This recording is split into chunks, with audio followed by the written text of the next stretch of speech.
ملک بھر میں یوم آزادی پورے جوش و جذبے سے منایا گیا۔ تفصیلات کے مطابق ملک کے چاروں صوبوں کے چھوٹے بڑے تمام دینی مدارس میں یوم استقلال یوم آزادی پورے جوش و جذبے سے منایا گیا ہے۔ تقریباً ملک کے تمام صوبوں کے چھوٹے بڑے دینی مدارس میں یوم آزادی کے سلسلے میں شاندار تقریبات منعقد ہوئیں۔ اس سلسلے کی سب سے بڑی اور شاندار تقریب کا انعقاد دارالعلوم کراچی میں کیا گیا، جہاں مفتی اعظم پاکستان حضرت مفتی محمد شفیع صاحب عثمانی رحمۃ اللہ علیہ کے لائق فرزند ارجمند شیخ الاسلام صدر وفاق المدارس العربیہ پاکستان حضرت مفتی محمد تقی عثمانی صاحب دامت برکاتہم العالیہ نے اپنے ہاتھوں سے پاکستان کا پرچم لہرایا اور بانیان پاکستان علامہ شبیر احمد عثمانی اور علامہ ظفر احمد عثمانی رحمہم اللہ سمیت دیگر کو زبردست خراج تحسین پیش کیا گیا۔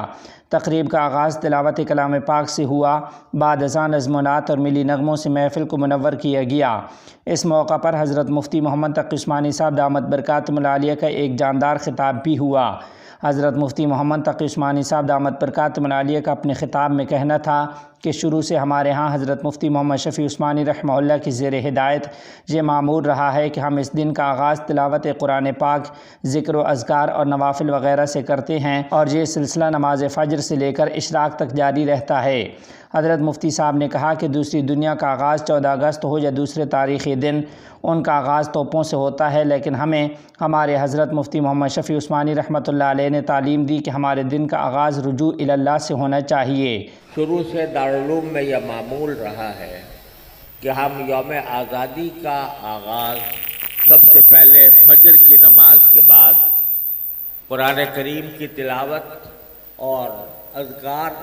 سے کرتے ہیں، جو اشراق تک جاری رہتا ہے۔ دوسری دنیا ان دنوں کا آغاز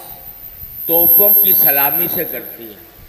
بعد ازاں مفتی صاحب نے کہا کہ پاکستان کے معرض وجود میں آنے کی بنیاد وہ نعرہ تھا جو ملک بننے سے پہلے پورے خطے میں گونجتا تھا کہ پاکستان کا مطلب کیا؟ لا الہ الا اللہ۔ یو پی یعنی اتر پردیش اور پنجاب اور دوسرے علاقوں کے رہنے والے سب لوگ جانتے تھے کہ جس علاقے میں ہم رہتے ہیں یہ علاقے پاکستان کا حصہ نہیں ہوں گے، مگر اس کے باوجود ان لوگوں نے کلمہ لا الہ الا اللہ کی وجہ سے پاکستان کے حق میں ووٹ دیا،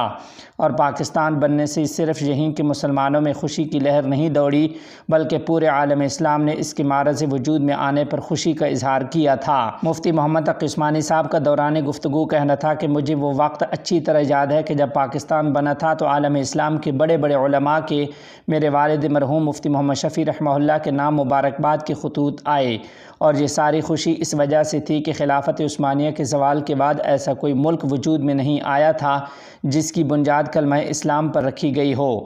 ایک ہی نعرہ کارگر تھا،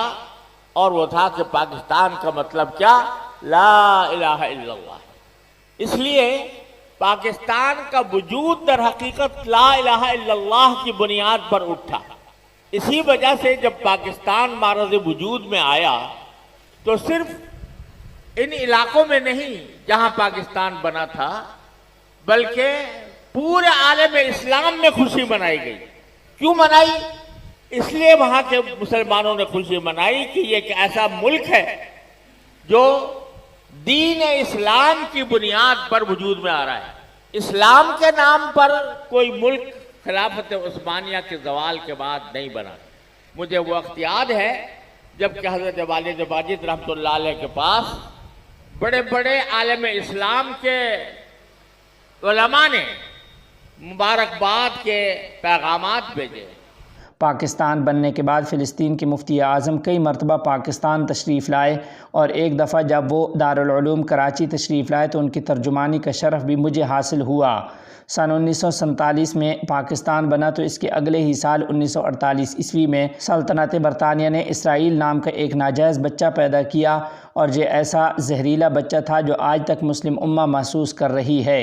پاکستان کے اگلے ہی سال 1947 میں پاکستان بنا۔ 1948 میں برطانیہ نے ایک ناجائز بچہ پیدا کیا جو فلسطین کے سرزمین میں اسرائیل کے نام سے ایک گہرا زخم ڈال دیا، اور یہ زخم آج تک چل رہا ہے۔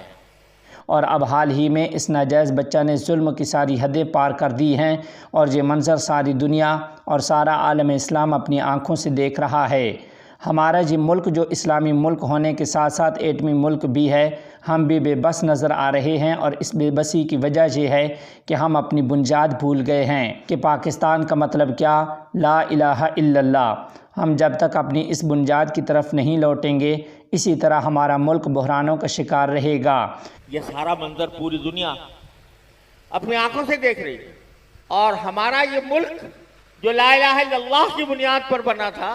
اس ملک کے بارے میں جب الحمدللہ پاکستان کو اللہ تعالیٰ نے ایٹمی قوت بنایا تو سارے یہ کہا جاتا تھا، خود ہمارے مخالفین یہ کہتے تھے، مغرب کے لوگ یہ کہتے تھے کہ یہ اسلامی ایٹم بم ہے، اس کو اسلامی ایٹم بم کہتے تھے، اور سارے مسلم ممالک وہ اس بات پر فخر کرتے تھے کہ پاکستان الحمدللہ ایٹمی طاقت بن گیا۔ وہ سمجھتے تھے کہ صرف پاکستان نہیں بنا، پورا عالم اسلام ایٹمی طاقت بن گیا۔ افسوس ہے کہ آج ہم اس صورتحال سے دوچار ہیں کہ ایٹمی طاقت ہونے کے باوجود ہم اس ایٹمی طاقت کا مظاہرہ اور اس کا استعمال اپنے فلسطینی بھائیوں، بچوں، عورتوں کے حق میں نہیں کر پا رہے ہیں۔ وجہ اس کی یہ ہے کہ جس بنیاد پر ملک بنا تھا، لا الہ الا اللہ، جب تک اس بنیاد کی طرف نہیں لوٹیں گے، جب تک اس کو عملی جامہ نہیں پہنائیں گے، اس وقت تک ہم بحرانوں کا شکار رہیں گے۔ اس ضمن میں مفتی محمد تقی عثمانی صاحب نے اپنے والد مرحوم مفتی محمد شفیع عثمانی صاحب رحمۃ اللہ علیہ کا ایک واقعہ سناتے ہوئے کہا کہ ایک مرتبہ سن 1958 عیسوی میں الفلاح مسجد سوسائٹی کراچی میں حضرت کا بیان تھا، اور یہ وہ حالات تھے جب کرسیاں بدل رہی تھیں، ایک آ رہا تھا تو دوسرا جا رہا تھا، تو والد صاحب نے فرمایا تھا کہ جب تک تم اس لا الہ الا اللہ نعرے کی طرف نہیں لوٹتے اور اس کو صحیح طور پر نافذ نہیں کرتے، تمہاری کرسیاں اسی طرح اچھلتی رہیں گی، اور یہ خون جو پاکستان بننے کے لیے بہا ہے، یہ تمہاری کرسیوں کو اسی طرح اچھالتا رہے گا۔ اس وقت میرے والد ماجد قدس اللہ تعالیٰ سرہ نے یہ جملہ کہا تھا، اس تقریر میں کہا تھا کہ جب تک تم اس لا الہ الا اللہ کے نعرے کی طرف نہیں لوٹتے اور اس کو صحیح طور پر نافذ نہیں کرتے، تمہاری کرسیاں اچھلتی رہیں گی، اور یہ جو خون مسلمانوں کا بہا ہے اس پاکستان کے قیام کے لیے، وہ خون ان کرسیوں کو اچھالتا رہے گا جب تک اس خون کا حق ادا کر کے تم یہاں پر لا الہ الا اللہ محمد رسول اللہ کا نظام قائم نہ کرو۔ مفتی صاحب نے کہا کہ وہ قربانیاں جو ملک کے جن مقاصد کے لیے دی گئی تھیں، اب تک ہم ان مقاصد کے حصول میں کامیاب نہیں ہوئے، لیکن اس کے باوجود ہمیں مایوس نہیں ہونا، کیونکہ ہمارا ملک دوسرے کئی ممالک کے مقابلے میں اب بھی الحمدللہ بہتر ہے۔ ہمیں مسلسل جد و جہد کرنی ہے اور یہ عزم کرنا ہے کہ ملک کے اصلی مقاصد کو حاصل کر کے دم لیں گے۔ اللہ تعالی ہمارا حامی و ناصر ہو۔ باوجود ہے کہ ہمیں وہ مقصد حاصل نہیں ہو سکا، اس کے باوجود ہمارا ملک بہت غنیمت ہے۔ ہمارا ملک اللہ تعالیٰ کے فضل و کرم سے اب بھی ان تمام حالات کے باوجود اب بھی غنیمت ہے۔ اس کا مقابلہ اگر دوسرے مسلمان ملکوں سے کیا جائے تو اللہ تعالیٰ کے فضل و کرم سے یہاں کے حالات اب بھی دوسرے بہت سے مسلم ممالک کے مقابلے میں بہتر ہیں، اور ہمیں اس کی ناقدری نہیں کرنی، بلکہ اس کے حالات کی اصلاح کے لیے مایوس ہو کر بیٹھنا نہیں ہے، بلکہ اپنی ہمتوں کو جوان رکھنا ہے، اپنے حوصلوں کو جوان رکھنا ہے، اور اس لیے جوان رکھنا ہے کہ جس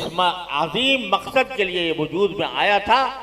انشاءاللہ اس مقصد کو حاصل کر کے ہم دم لیں گے۔ یہ عزم، یہ استحکام عوام کے دلوں میں موجود ہونا چاہیے۔ موجود ہوا تو انشاءاللہ اللہ تعالیٰ کی رحمت سے ایک دن آئے گا جب یہ پاکستان واقعتاً لا الہ الا اللہ محمد رسول اللہ کا نمائندہ ہوگا۔ اللہ تبارک و تعالیٰ اپنے فضل و کرم سے وہ دن جلد لائے۔